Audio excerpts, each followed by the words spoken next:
Hello everyone. तर आज आपण बनवणार आहोत इन्स्टंट बासुंदी. ही रेसिपी आपल्याला पटकन 10 मिनटामध्ये होऊ शकते अशी आहे.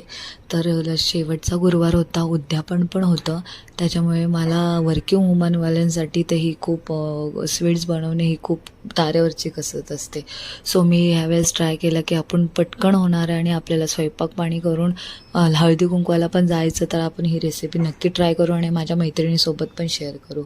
सो मी सर्वात आधी अर्धा लिटर दूध घेतलं आणि ते छान उकळायला ठेवलं. इन्स्टंट बासुंदीचं पॅकेट आणि ड्रायफ्रूट्स थोडे घेतलेले. सो दूध छानपैकी उकळलं गेलं, त्याच्यानंतर इन्स्टंट बासुंदीचं पॅकेट आपण मिक्स करायचं. ध्यान द्यायचं की ह्याच्यामध्ये गुठळ्या नाही झाल्या पाहिजे. मी गरम दूध उकळतानाच टाकलेलं आहे ह्याच्यामध्ये, पण माझ्या गुठळ्या नाही झालेल्या. तो मी आधी एका बाउलमध्ये साधं दूध घेऊन त्याच्यामध्ये मिक्स करून नंतर मी हे मोठ्या कढईमध्ये तापू शकता. सो मी ते केलं. त्याच्यानंतर मी हे ड्रायफ्रूट्स पण टाकले. मी शुगर ॲड नाही केलं कारण की ह्याच्यात ऑलरेडी शुगर असते. तुम्हाला पाहिजे त्या आवडीनुसार तुम्ही शुगर टाकू शकता.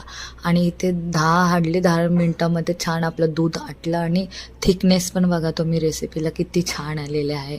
आणि थोड्या गुळाबाच्या पाकळ्या टाकून मी ही रेसिपी अशी सर्व्ह केली. खूप अप्रतिम लागलेली सगळ्या मैत्रिणींना माझ्या.